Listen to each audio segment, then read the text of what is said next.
Okay, welcome po muli dito sa ating munting YouTube channel at ito ang inyong Pinoy Firearms Instructor. Ngayon po ang ating content ay mula sa katanungan ni Angel 04157. Okay, ang sabi niya ay, "Hi po, pwede mo ba i-review yung Sig Sauer Equinox P226 40 caliber? Kung maganda o hindi po, God bless you." Okay, so meron kami niyan. Ito. Sig Sauer P226 40 caliber. Meron din kami nitong 9mm. O baka naman may kumontra dyan. May option ito. May 9mm at may ibang caliber pa ito. Makikita natin mamaya. So, check lang natin. Walang bala. So, bago natin yan na reviewin, ay gusto ko lang kayong pasalamatan dahil tayo umabot na sa mahigit na 48K. So maraming salamat sa mga nagsishare at naglalike ng ating mga videos. At lalo tigit maraming salamat din doon sa doon sa mga hindi nag-skip ng ads dahil nakakatulong kayo sa ating revenues na kung saan ang ating YouTube channel ay tinutulong natin sa ating mga estudyante. Meron tayong tinutulungan ng mga anak na single parent, 6 na mga estudyante yan. Yung kita ng ating YouTube channel ay nakalaan sa kanila. Kaya maraming salamat sa inyo. Maraming salamat din sa mga nagpadaabot ng tulong dito sa sa pamagitan nitong ating GCash. Huwag po ninyong tawagan yan para bumili ng baril. Nagrereklamo na yung anak ko. Wala po kami pinagbibiling baril. Mag-message lang kayo dyan kung may ipaabot kayong tulong sa ating mga beneficiary para ma-recognize kayo ng ating YouTube channel kagaya ni Sir Noli Peace America ng Virginia, USA. Maraming salamat, Sir, sa patuloy niyong pagtulong, sa walang sawa niyong pagtulong sa ating mga beneficiaries. Pagpalain kayo ng ating Panginoon. So, bago natin puntahan itong review ng Sig Sauer P226, ay may humihirit lang. yung ating video na meron bang 45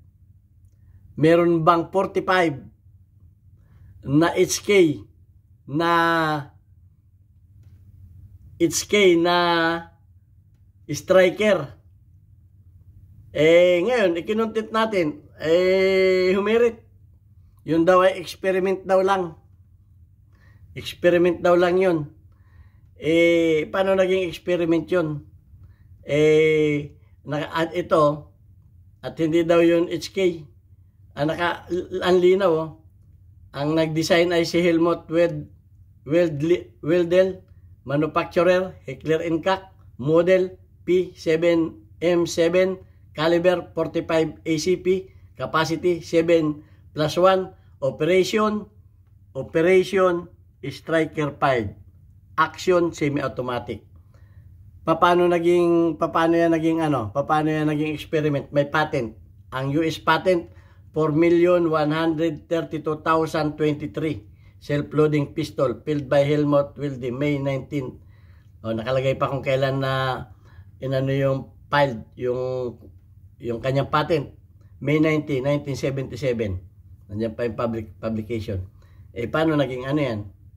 Paano yan naging experiment? Ang tanong lang naman ay meron ba? Hindi tinatanong kung ilan ang lumabas. Ang sabi ay noong mid-1980 may lumabas na 6 lamang ang kanilang pinabricate. Bakit? Ang produce nila, bakit? Mahal. Tandaan natin, pag ang mga high-end ay napakamahal, hindi yan nagpo-produce ng napakarami. So yan, mahal ang production. Pero ang tanong, meron ba? Meron po. Hindi man yan experiment. Nagpapalusot lamang. Okay? So, kung ano man ang sabihin ninyo, basta't ang tanong ay meron ba? Napatunayan kung meron. Yung nagsabi na ako'y tanga, ay bahala na kayo. Kung ako'y tanga. Okay? Basta't meron. Ang tanong ay meron ba? Meron.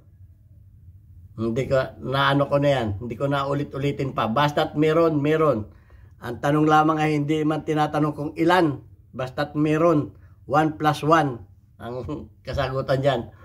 So ayan, at punta na tayo dito sa ating topic. Itong model na ito ay isa ito sa itong Sig Sauer P226 made in Germany. Isa ito sa tibay naming baril. Bakit ko sabi nga tibay? 21 years na ako dito, ito gumagana pa. Although may mga gumarahin na rin kami dito, pero ito ay isa sa mga lumalaban sa patibayan. Dito naman sa aming range, walang baril na hindi nasisira dahil torture nga dito Kung sa tibay, matibay. All metal. Pag sinabing metal, ay baka sabihin naman, paano naging metal? Ay aluminum, ang frame niya ay aluminum. Metal po ang aluminum. Ang hindi metal ay itong polymer. Yan ang hindi metal. Metal po yan. Merong stainless, meron din kaming stainless nito. Okay? So, ayan. Maganda ito at full size. Sa tibay, wala akong masabi sa tibay nito. Ito ay sinasabi ko na meron lang kami nag-crack nito. Ang dahilan naman ay nasira yung recoil spring. Yun ang dahilan. Pero pag sa tibay nito, masabi ko sa iyo napakatibay nito. So, ang maganda dito, meron itong decacker. Ibig sabihin ng decacker ay kung gusto mong ibaba yung kanyang hammer, kung nakaano yan, hindi yan puputok pag ito yung decacker niya. Ibababa mo lang itong niya.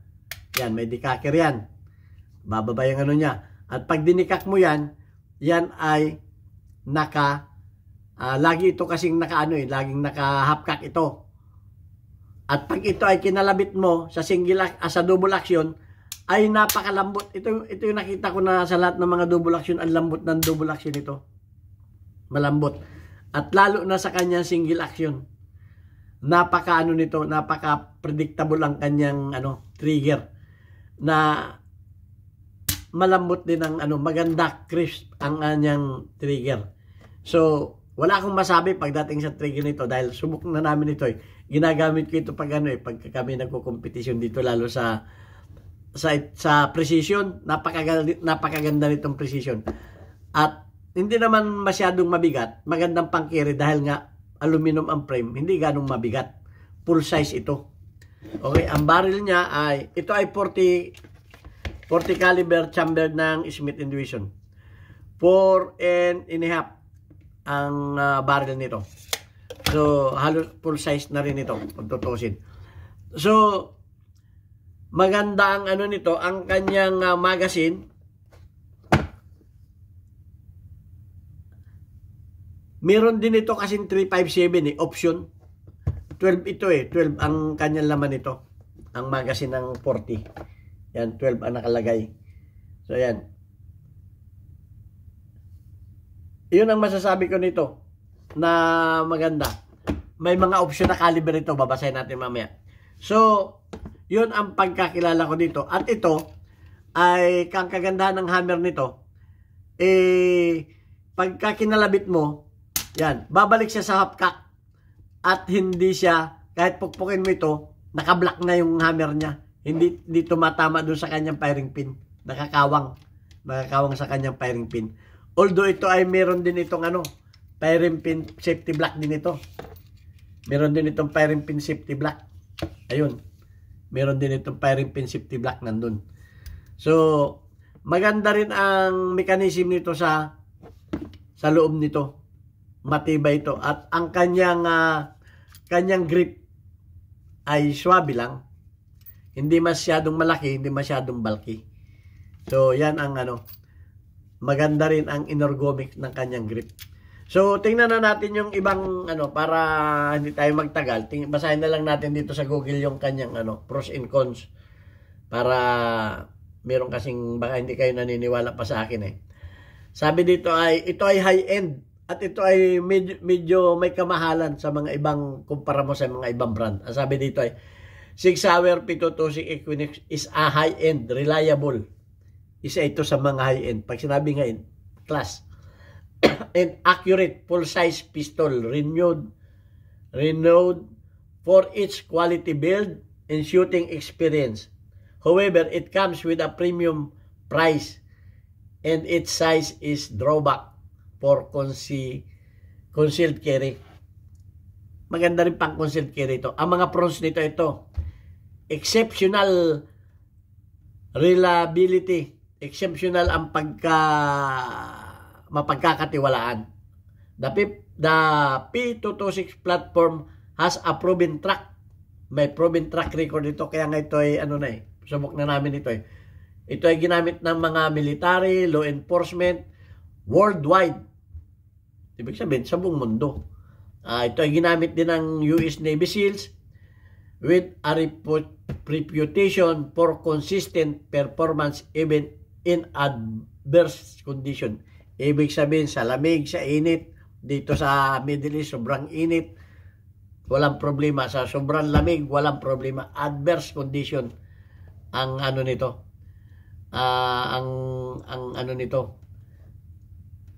Ang mapagkakatiwalaan, consistent ito ang performance nito.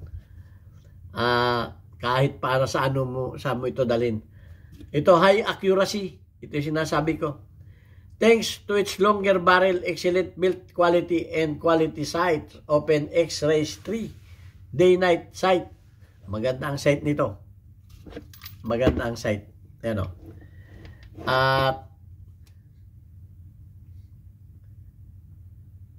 Day and night sight on the Equinox model. The pistol is highly accurate and capable of tight groupings.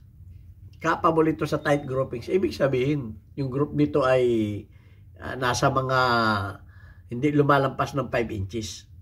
Nasa mga 2.5 lang, 2 inches lang. Tight ang groupings nito. Superior ergonomics and build quality. The full size alloy frame. Ito, alloy frame ito.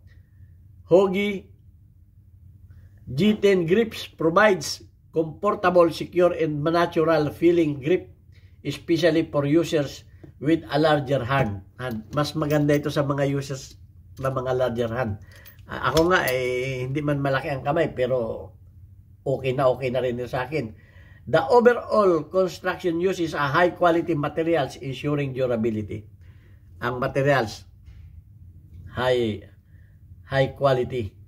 Okay? Excellent trigger. Ito yung sinasabi ko kanina, pinapalit.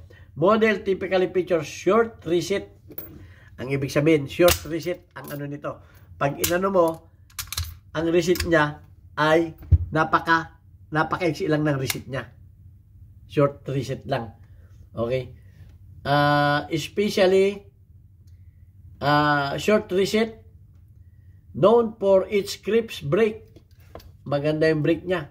And short fast reset in a single action mode. Double action pulls also smooth. Yun yung pinaliwanag ko na ito kanina. Manageable recoil. Ibig sabihin, tama lang yung kanyang recoil. Hindi mo masasabi na manageable. Pag sinabing manageable ay suabi lang. Manageable recoil.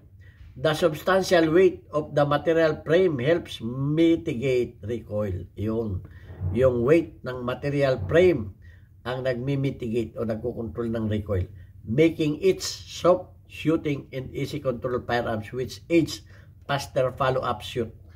Dahil magandang ang recoil, madali mong ipa-follow up yung kanyang shoot.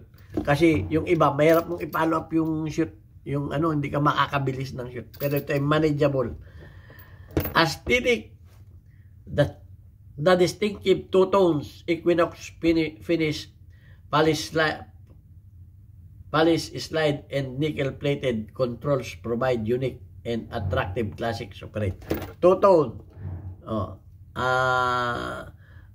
Iba ang kulay. Itim ang baba. Ang taas ay stainless ang kulay. Okay? Nickel-plated controls provide. Ang cons, ito. Ang cons nito ay may kamahalan. Ayan. Isa. The main advantage is the premium cost. Premium ang nito. Sa gasolina pa, premium. Hindi man regular ito. Which can be significant investment compared to other reliable handgun like Glocks. Kung sa Glock, mas mahal ito. Okay. Size and weight. Okay. Yung size nito kasi medyo bulky. As a full-size metal pistol is relatively heavy and large. medyo large ito at medyo mabigat. Okay? Hindi naman kabigatan. Okay lang. Making it less suitable for concealed carry purpose. Medyo mahirapan kayo mag-ano kasi nga medyo mataba ito eh. Okay? Yun lang ang konsepto. Bore axis. Yung bore axis nito mataas. Mataas yung bore axis nito kung makikita ninyo. Andi dito. Ang disadvantage dito yung mataas ang bore axis ay yung flip. May flip. May flip ang ano. Pero manageable din naman ang sabi. Okay? Ang sabi, bore axis, the design result is relatively high bore axis which can lead to a slightly more perceived muscle flip compared to some other design. Okay, yun. Sinabi ko na, napaliwanag ko na, huwag natin ulitin. Learning curve for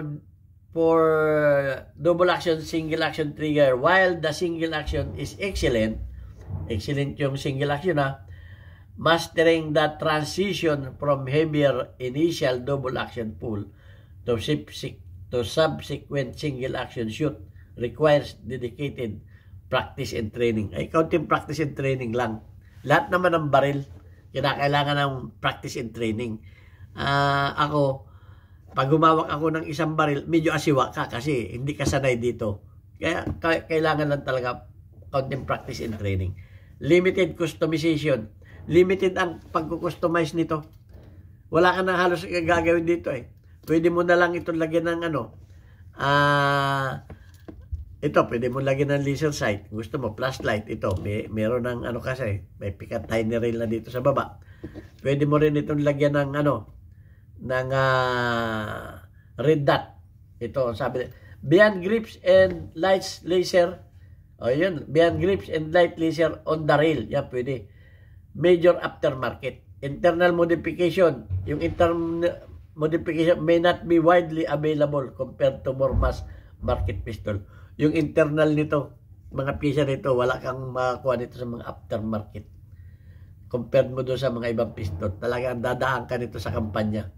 Although the performance is generally excellent out of the box.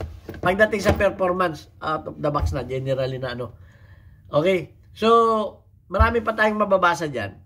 Pero maganda rin, ang masabi ko dito, maganda rin ang release button ng magazine. Kasi abot na abot. Abot na abot to. Yung iba kasi, hirap na hirap akong i-release button pag nakaisang kamay. Okay?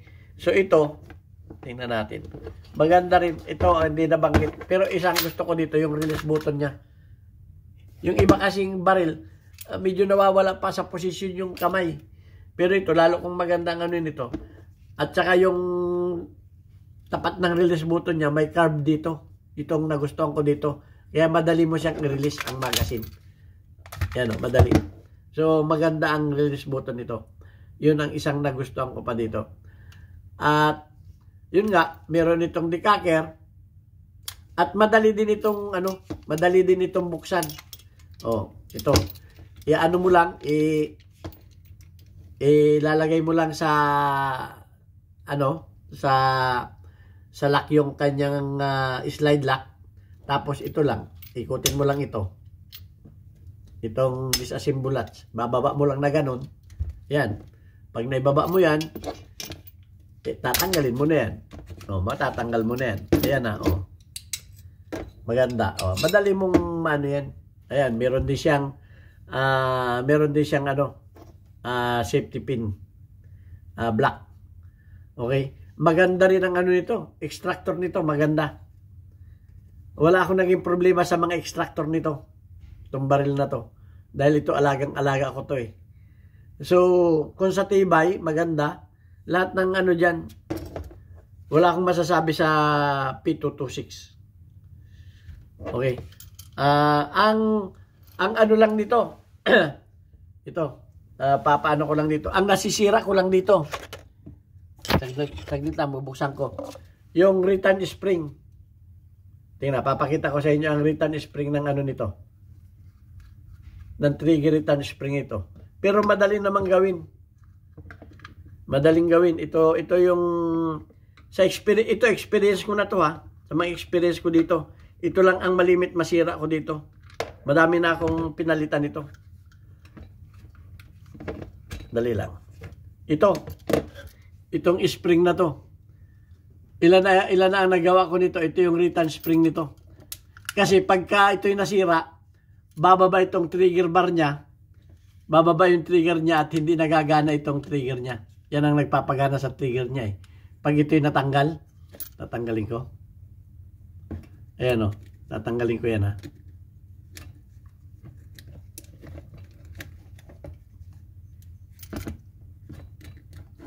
Ayun, pag natanggal na yan,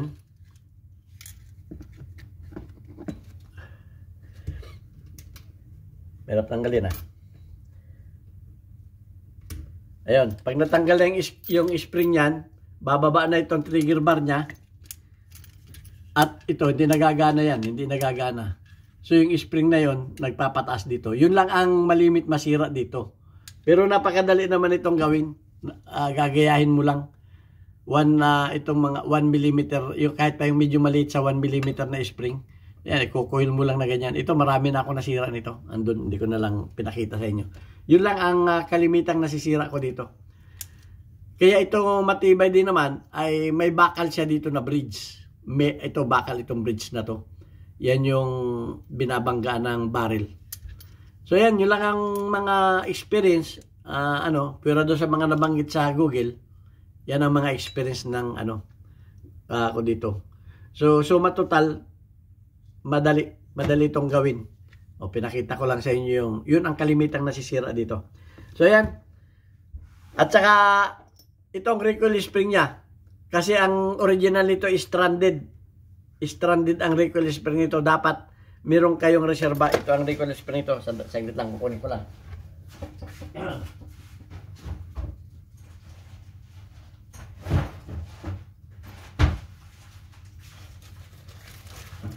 Marami na kami pinalitan na recoil spring nito. Ito mga stranded ang mga recoil spring nito. Ito na yung mga pinagpalitan namin. Itong recoil spring na ito, ginawa ko na lang to. Pinabricate ko na lang ito. Okay, so ito lang ang mga dapat may mga reserva kayo ng recoil spring. Ito ay stranded ang recoil spring nito. Yun lang ang mga ito. Yan. Ito mga pinagpalitan namin. Yun lang ang nasira dyan. So, yun ang mga experience namin dito. So far, maganda itong baril na ito. Okay, at maraming salamat sa inyo. At happy 48,000 subscribers na tayo. Okay, babasahin ko lang yung ating mga shoutout sa ating mga basher. At shoutout sa ating mga community spotlight. Kasama na ang mga kasama na ang ating mga basher. Okay, shout out kay Joran De Pilotero, meron kang 47 engagement. Shout out kay Boy Cortez, meron kang 1 engagement. Shout out kay James Smith. Aba, mabilis ang pagtaas ni James Smith. James Smith Michelle. Okay, meron ka na agad 99. Okay, thank you. At shout out kay Leo Duenas. At shout out kay Alfredo Isidro. Ayan, talaga walang absent. 100 plus. Okay, maraming salamat sa pagsuporta ninyo sa ating YouTube channel. At yung mga taga Pinamalayan, meron na tayong Papa Burger dyan. Matatagpuan ninyo doon sa dati kong machine shop, Alvarez Street, Pinamalayan, Oriental, Mindoro. Okay, so, ayun lang. Gaya na sinabi ninyo, huwag natin pasinin yung mga basher. Basher yan eh. Okay, at maraming salamat sa inyo. God bless us all. Masaya ako ngayon dahil nakaabot na tayo ng 48,000. At pagpalain tayo ng ating Panginoon. Bye-bye.